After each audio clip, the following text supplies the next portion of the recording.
Okay, hi everybody who's watching. I wanted to make a quick video. Hopefully it doesn't go too long. Just showing some things, taking apart your own controller, what you should know. So opening it up is the most simple part. Get the right screwdriver for the job, Torx or tri-wing. OEMs will have tri-wing. I put both kinds in my controllers. Depends. Anyway, I got the screws already out of this one. So once you have all 6 screws out, you should be able to just pull the back shell off. It might be a little bit tight first, but just comes right off. And there's the Z button there that when you're putting it back, you just fit that here. Make sure if you have a spring that the spring is above the little it's like a hold for it, and then you nestle that in there. So that's something you should know when you're putting it back together. Another thing that messes people up when they're first taking apart their controllers, it happens even to me still, is these sliders. These are your analog trigger potentiometers. So that they need to be in the up position in order for them to slot into these holes of the triggers. So very important when you're putting it back together. Things might get stuck. That's one of the main culprits. So as long as those are up, should slot on just fine. Next thing to be aware of, I do 2 different kinds of cables into the controller. This one has wires directly into the board here. It's going to be a little more fragile compared to ones that you can actually clip off. Makes it a little more easy to work with if you have one of those, but still both about the same idea. You want to get this rounded part here with the vacuum rubber seal, whatever, and that'll come right off of this knob. Sometimes they can be a little tight, but that's the main thing to be able to pull this board out. So now you can take the board out. This is the rumble pack, which this one's pretty tight in there, but they have a tendency to fall out and easy to put right back. Not too prone to breaking. So we have that. Notice I still have this on its bottom side. If you flip this over, all your buttons will fall out, which I might do, but as we can see here, this is how it is when you're putting it back. You have rubber for your buttons, your D-pad, and your start. And those rubbers essentially push onto the contacts, and that's what creates your button presses. So yeah, we'll just flip that over, just take everything out.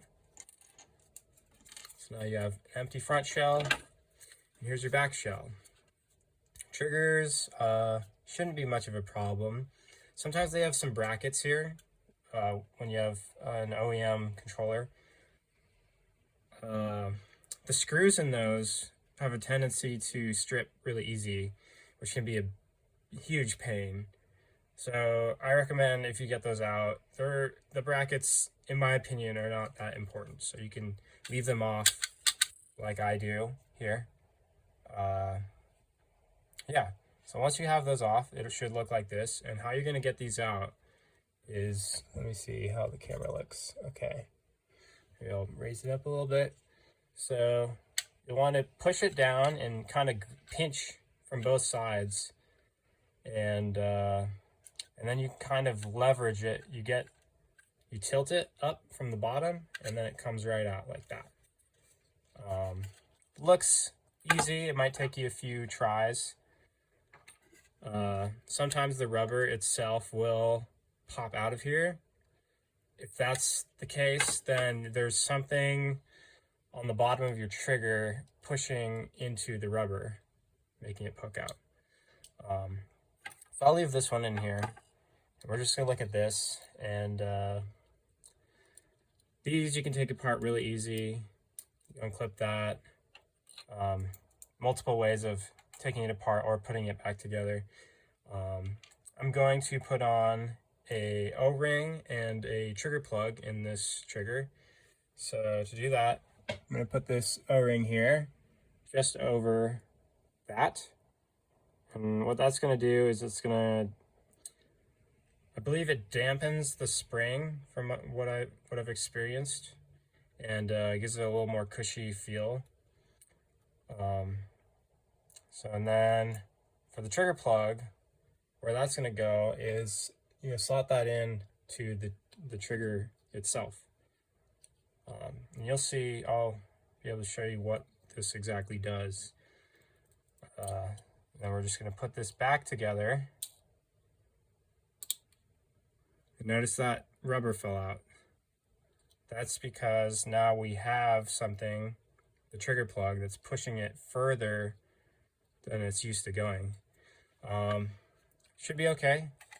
To get it back in, it's kind of the same idea. You get it in there, and then you want the bottom tilted back, and that's it.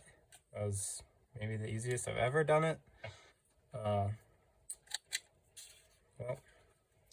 ignore that. Silly me doesn't know everything.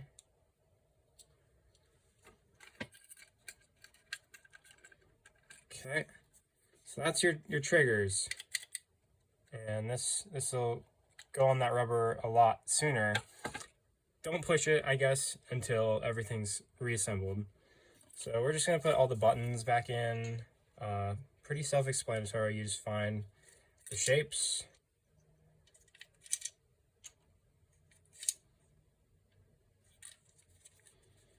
the split D-pads buttons are a little annoying, but I find them really nice functionally, so use those a lot.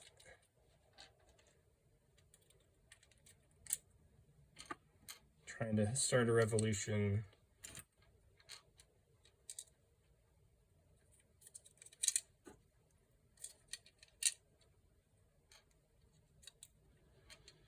Okay, so that's back assembled. Now we're going to look at the board really quick and the triggers and explain some stuff here. Well, the sticks, I mean. So to give an idea what's going on here, this is a bracket. Forget how to really pull that off. It's usually pretty simple, but you don't need to really know that. These are the trigger pads, which are what are the digital inputs when it presses down on them. And then we already talked about everything else there. So on the front, here are your sticks.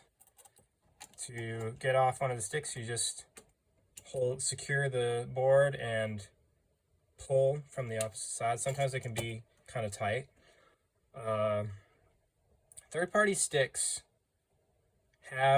usually have an issue that they sit too high or too low. Actually, they sink, and when that happens, and you have everything assembled, and you are rolling your stick around, it rolls on the rubber because there's no gap. Let's see if you can see that. Yeah, so it rolls on the rubber because it's too sunken. So to fix that, I learned this from somebody else that said it, but putting aluminum foil, little pieces of foil, and just putting them in there until you have a stick that sits at the proper height. It might take a few disassemblies, reassemblies. That's why I like to just secure my controllers with 1 or 2 screws when I'm working on them, and makes it really easy to go back and forth. So if you're replacing a stick, that's all you gotta do. Take it off, put it right back on there. You can see the key slot for that. But yeah, if you're having level height issues, then you can fill it with some foil. So I guess one thing a lot of people don't know about fobs and the whole magnet thing, to demystify this a little bit, really all it is, the thing with the sensors and the no snapback, Hall effect sensors or whatever. So yeah, it's just putting these little brackets of magnets on these two sides of the sticks. I'm probably way too close to the microphone right now. And then so when they tilt, that's what measures the range, is that sensor with the magnet. So that's what you're calibrating when you calibrate a fob. I'd be happy to do a pretty full video on that, calibration and all that sort of thing. But yeah, we're just gonna get this reassembled.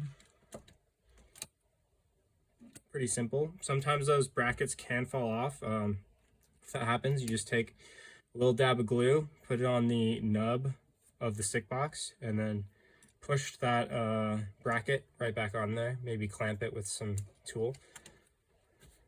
And that about covers all the interior parts. Really quite simple. So we're gonna put it back. This is gonna just fall right back on top of there. You can have issues in this step if the rubbers are a little out of sorts and they'll get stuck, and then that'll be a problem when you're putting the back shell on. And just right there, this needed to be pushed down more, and now it's fully secure on there. So those are really all the problems you might run into. And now we'll set our cable around there. Usually there's a little nub here that helps with keeping this going around there, but I guess that's missing on this controller. So we're going to set the Z button back on there, put the back shell, and voila. There's still a little bit of spring noise. I'm not too happy about that, but I might change the spring later. Who knows? And then you can actually see the difference here with the trigger plug, what difference it makes. So this is a full press normal, and now with the trigger plug, it's a much smaller range. It actually feels like maybe that was one of the big trigger plugs, which gives hardly any range. The other one is like medium. This is pretty small, and then you would have, say, mouse click. So yeah, that about covers everything. I hope this video was helpful for you. If you have any other questions about anything with controllers, I'll do my best to answer them. So yeah, have a blessed day, everybody. Peace.